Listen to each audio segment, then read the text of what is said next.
Therapy would look quite different in an anarchist society than it does in our current hierarchical one. And if you disagree with me, I think you're wrong. And I'm pretty confident in this, but I'm not particularly interested in explaining that today. It's a topic for another time. Here, in this little video, I just want to talk about what a potential anarcho or mutual aid therapy could look like. And yeah, mostly unscripted, not pretty thought out, just some dot points and stuff like that. As that's just kind of what I feel like making right now. Um, and yeah, of course, yeah, I am a psychologist. I've been reading anarchist theory for about 6 years, so I have some thoughts on this. Um, Even if I'm a provisional psychologist, I've only been a practicing psychologist for like half a year after doing a master's degree, but I've been thinking about this for a couple years now. And of course, to say some disclaimers, I'm not your therapist. I do not plan to be. I have no desire to form therapeutic relationships with people I meet via YouTube. Um, and this is not, and this is more of an exploration of intersecting the desire for therapy or improving people's mental health and anarchist political philosophy. As Look, I think there are issues with current therapy and how it works. As an anarchist, I have some disagreements, and I kind of just want to explore here. Yeah, a future of therapy in my ideal society, and that's all this video is. And specifically in this video, I want to talk about how behavioral activation might be used with someone or a group of people who have depression. And I'm going to explain it first within the context of hierarchical therapy or therapy as it exists today, or how I practice therapy as a psychologist in my work. And then I'll explain it as how I think behavioral activation could be applied in mutual aid therapy. In therapy that is, mutual among radicals, anarchotherapy, whatever you want to call it. Now, first, I want to make sure that we are on the same page regarding depression. The most common psychological understanding of depression is that it is a cycle that makes itself worse. Common symptoms of depression are loss of energy, fatigue, and enjoying things less. And these symptoms tend to get people to do things that take away depression in the short term, like doom scrolling, excessive playing of video games, drug use, gambling, staying in bed, whatever else. But in the long term, these activities don't tend to get the person out of the depressive cycle. And they also tend to not engage in behavior that is, meaningful or fulfilling.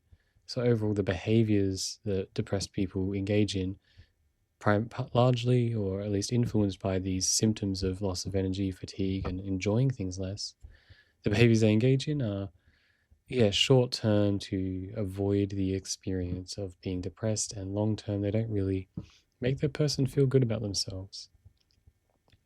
And commonly, when people engage in such behavior, especially over a bit of a period of time, they tend to have or get negative thoughts about themselves, other people, the world, the life they have, things like that. And such negative thoughts can reinforce and amplify the depression, which itself, when the depression gets higher, makes the symptoms of fatigue, energy loss, and lack of enjoyment even more severe. And these symptoms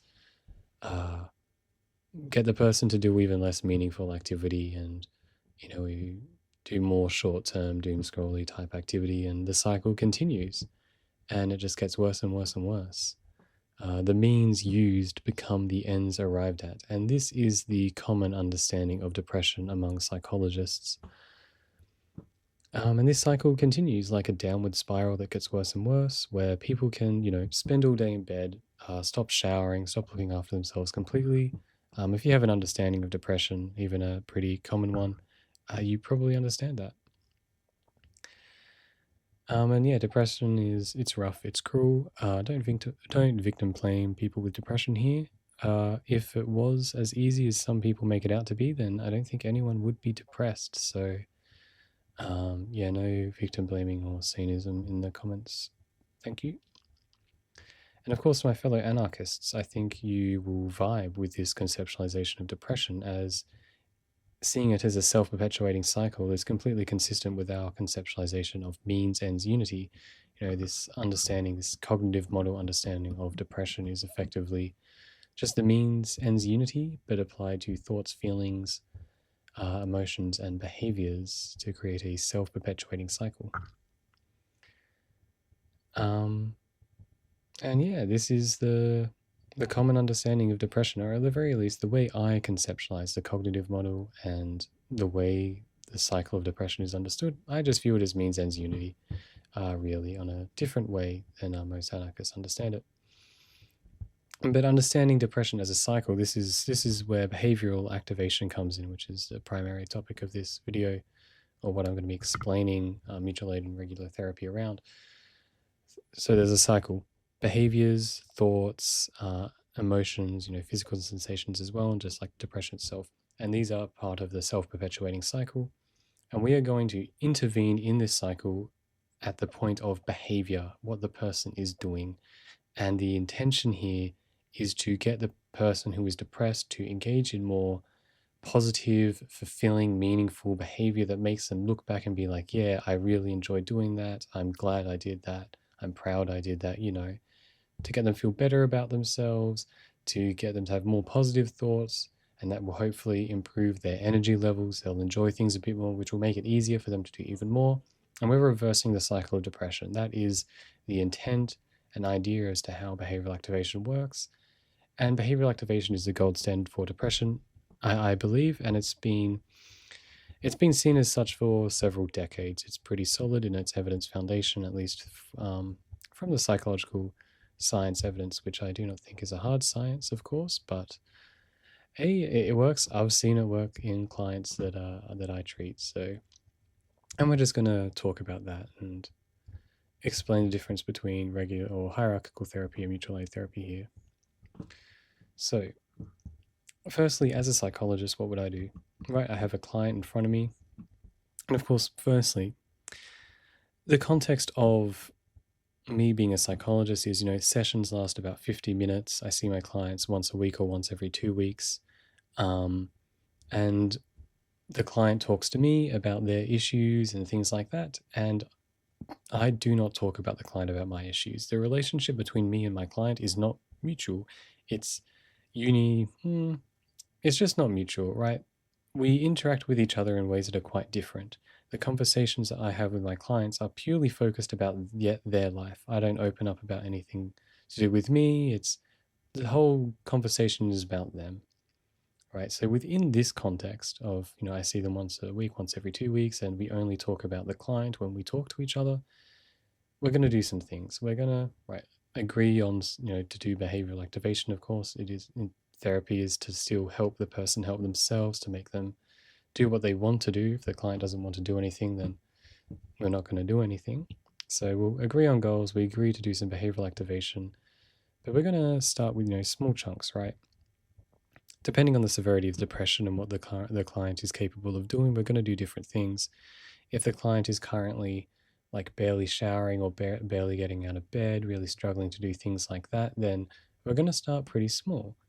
If the client's capable of doing, a few things, they already have a bit of a routine, but if something just isn't right, they're still a bit depressed, then we're going to do, a little bit more. We're going to make sure that the activity that we get the client to do, of course, is something they want to do, right? There's no point trying to do behavioral activation where the activity you're getting the client to do is like just unenjoyable, right? Like if someone just doesn't want to exercise, then getting them to exercise is not going to make them feel good. It's got to be an activity that the client sincerely wants to do, despite the fact they don't really feel like doing it. We can break down this activity in smaller steps. We can set alarms. We can plan for obstacles. We can get some rewards as well. If the client's food motivated, we can get some chocolate and say, okay, if you do this, if you shower twice a week, then boom, you can get some chocolate. Um, if is there someone that the client feels comfortable talking about or telling about what we talk about and discuss in our sessions, and you can tell them, hey, here's like my behavioral activation activity sheet for the week. Would you be able to check up on me on these days at these times to make sure I'm doing these things?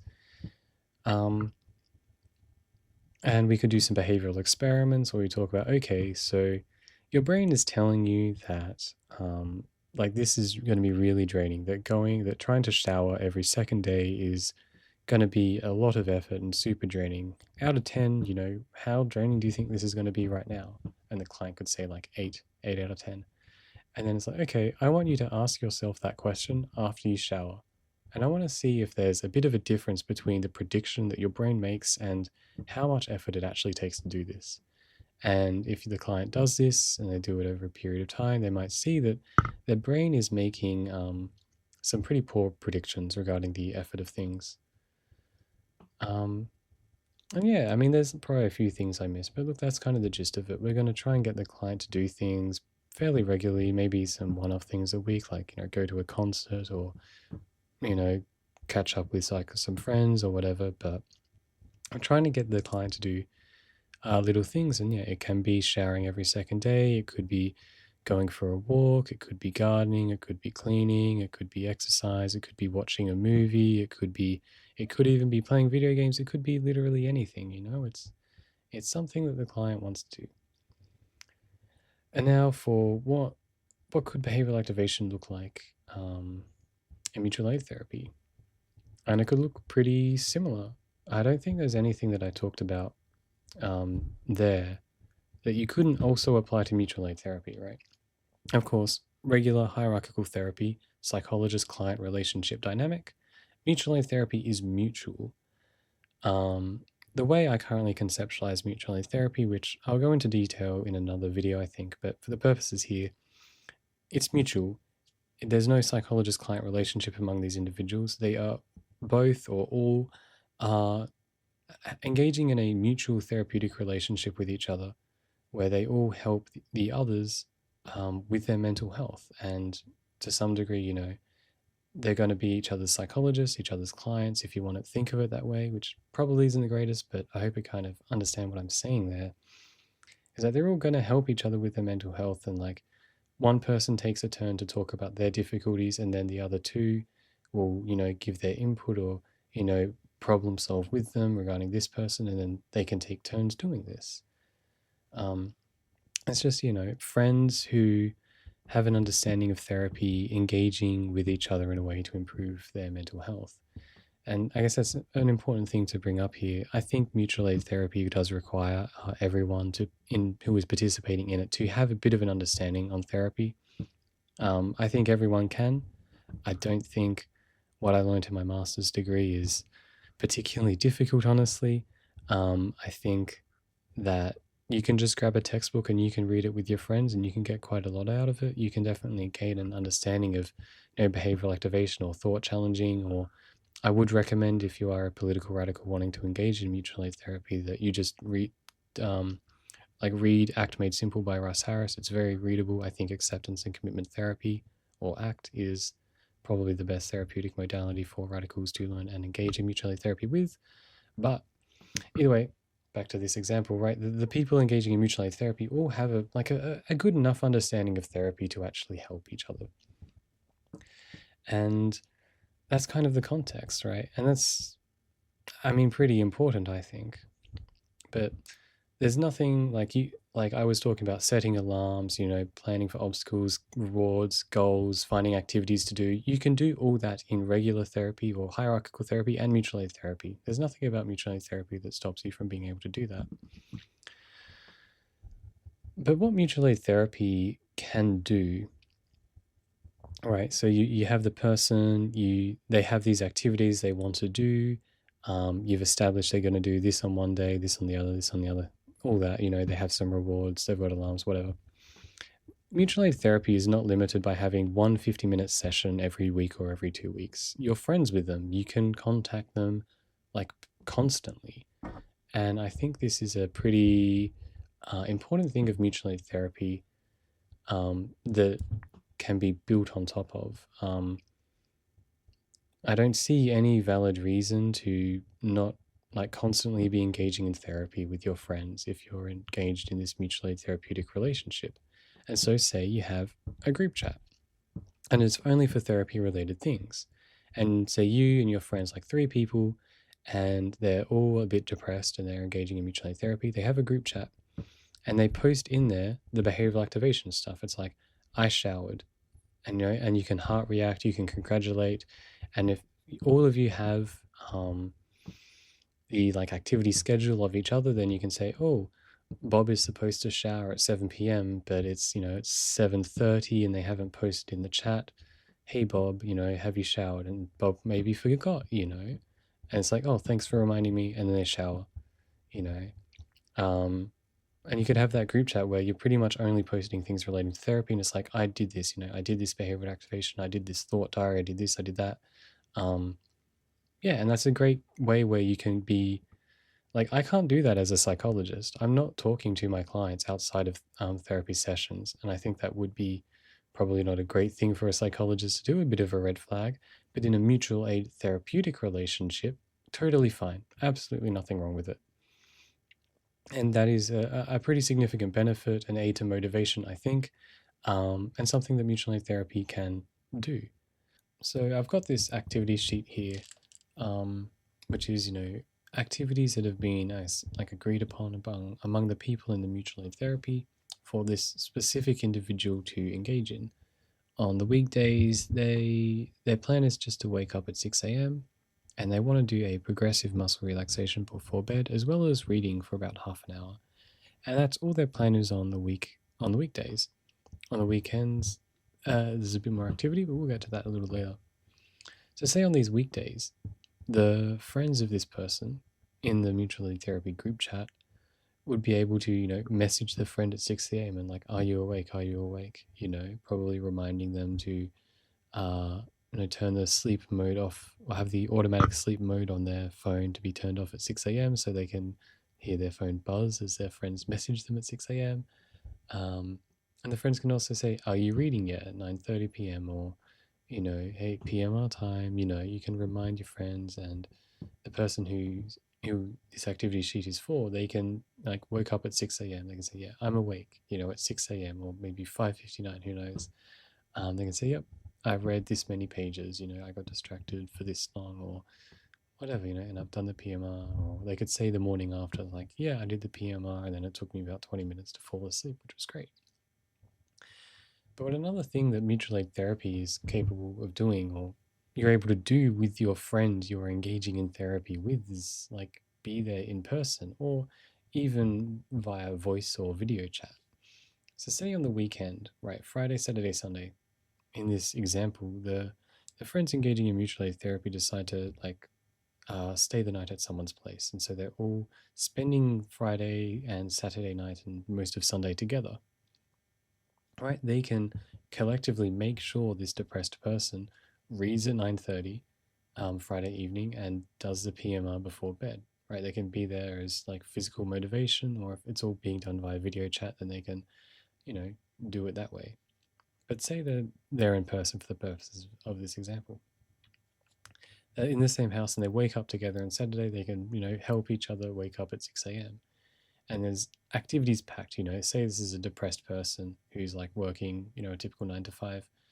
The weekends are free, but they're depressed, so they're probably not really doing anything on their weekends. And so this is a very severe, quite a bloated behavioral activation. I certainly wouldn't get any of my clients to have this much stuff done on one day.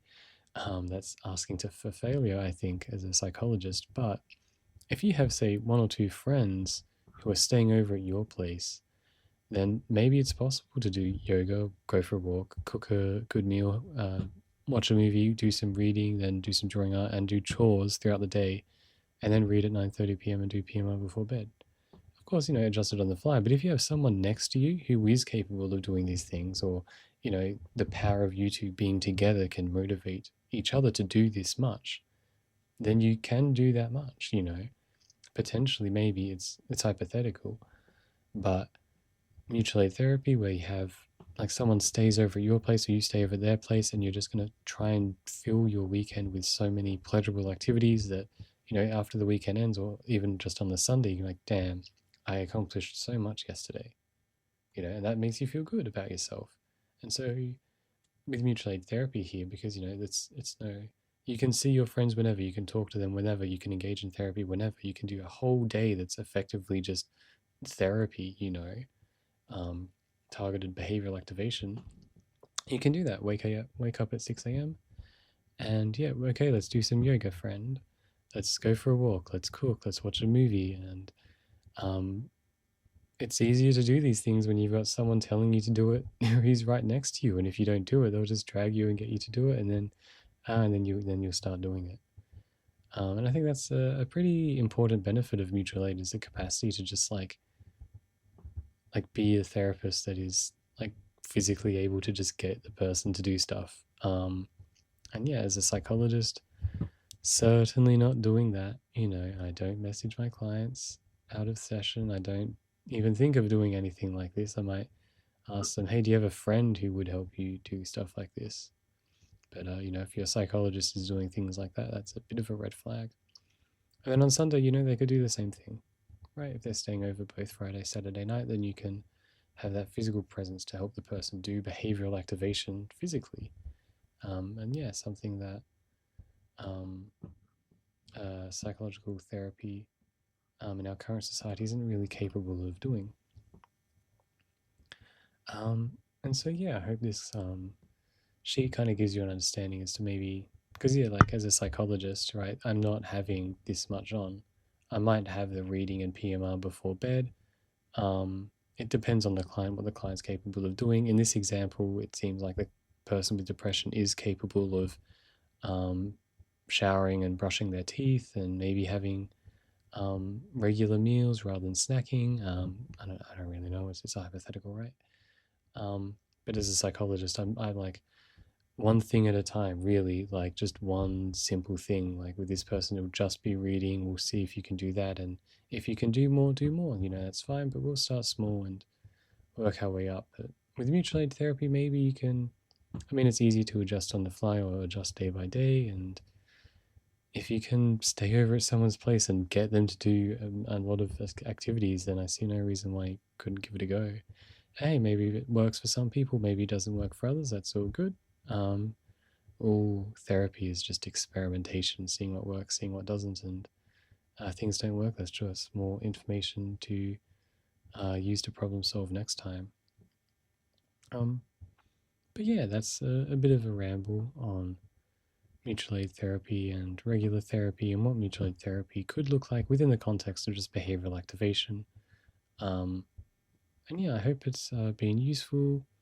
I would just like to end by saying quite clearly, actually, my position on psychology is one of psychiatry abolition, and I'd also just like to note that people with, say, chronic fatigue might have symptoms of depression, but, aren't depressed, and treating them like they are is not very great.